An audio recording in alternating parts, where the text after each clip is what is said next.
तो भूकंप के जो कुछ झटके आते हैं तो वहां पे लोगों को मौका मिल जाता है कि उसकी तीव्रता को जो है, भूकंप आया 4.8 का था, बता रहे हैं 9.7 का बताओ। तो मैं बताऊं सबसे सही चीज क्या है, आप जमाने भर के वीडियो कितने भी देख लो, ठीक है, ये 5 पॉइंट है, बस यही मेन है जो कि मैं निकाल के आप लोगों के लिए कर रहा हूं। हमला अचानक से हुआ, बिल्कुल सही बात है, हमला रात में ही होता है और अचानक से ही होता है, ठीक है। तो जो भूकंप की तीव्रता है वो उतनी ही है, इससे कोई खास फर्क पड़ने वाला है नहीं। तो आप लोग व्यर्थ की बातों में, है ना, डिस्कशंस में, लोगों के वीडियो देखने में समय खराब ना करें, उसकी जगह आप कंटेंट के वीडियो देख लें तो पढ़ाई आपकी हो जाएगी, ठीक है, वो ज्यादा इंपॉर्टेंट चीज है। क्या क्या पॉइंट्स है फटाफट से समराइज कर देता हूं, है ना। जो ओवरऑल समरी निकल के आ रही है वो यही है कि एनटीए ने जो है एग्जाम का इंटरफेस चेंज किया है। एग्जाम में कोई परिवर्तन नहीं किया है, एग्जाम का इंटरफेस चेंज किया है यूजर एक्सपीरियंस को सुधारने के लिए, आप लोगों के एक्सपीरियंस को सुधारने के लिए, ठीक। पहली बात, डार्क मोड डाल दिया है उन्होंने कि काफी बच्चों को आईज की प्रॉब्लम्स होती है तो बच्चे कंप्लेन करते हैं, इसलिए डार्क मोड आ गया है। दूसरा है भाई, स्क्रीन मैग्नीफायर डाल दिया है कि आप जूम करके फिगर देख सकते हो, जूम करके आप फॉन्ट साइज बड़ा और कम कर सकते हो, तो font size, cursor size, text वगैरह, फिगर वगैरह, आप ये चीजें जो है वो कर सकते हो, ठीक है। एक जो बड़ा मुद्दा है जो कि जनता में बहुत ही खतरनाक मुद्दा बन चुका है, ऑन स्क्रीन कैलकुलेटर डाला है।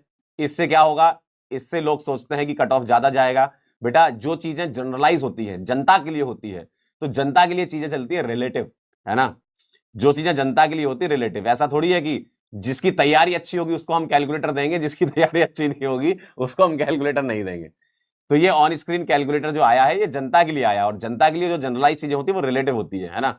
अब आप बोलोगे सर पेपर टफ आ सकता है, बिल्कुल आ सकता है, कॉन्सेप्चुअल पेपर आ सकता है, क्योंकि टफनेस जो है वो अब कैलकुलेटर से, जो कैलकुलेशन वाली टफनेस है वो तो कम हो चुकी है ना, क्योंकि वो तो आप खटाखट खटाखट कर लोगे अब कैलकुलेटर की वजह से। तो अब कॉन्सेप्चुअल चीजों में आपको ज्यादा दिमाग लगाना पड़ेगा, जो कि आपका ऑलरेडी चल ही रहा है। मतलब इन शॉर्ट बैच के अंदर जो हो रहा है वो उतना सफिशिएंट है, ठीक है, जितनी टफनेस लेवल होनी चाहिए उतनी बैच के अंदर करवाई जा रही है, सभी टीचर्स करवा रहे हैं, ठीक है। तो वो आपको उसकी चिंता करनी ही नहीं है, तो ये सब चीजें आपकी किसी काम की नहीं है, ठीक है। ये सब चीजें किसी काम की नहीं है, सब रिलेटिव है। पेपर टफ सबके लिए टफ, पेपर आसान सबके लिए आसान, ठीक है। सिलेबस में कोई चेंज नहीं, पैटर्न में कोई चेंज नहीं, स्मूथ स्मार्टर एक्सपीरियंस के लिए किया गया है, ठीक है। कह रहे टीके सर ने भी, हाँ बिल्कुल, टीके सर भी यही बताएंगे और कोई भी टीचर यही बताएगा आपको, है ना, क्योंकि इससे कुछ फर्क नहीं पड़ेगा ना, आप खुद सोचो। तरुण सर ने भी आपको अगर यही बताया तो बहुत अच्छी बात है ना। तो इसलिए आप इन सब चीजों के नोटिफिकेशन, इन सब के दबाव में ना आए। इन दबावों के चक्कर में लोग बिखर जाते हैं, और आप निखरने वाले लोग हो भाई।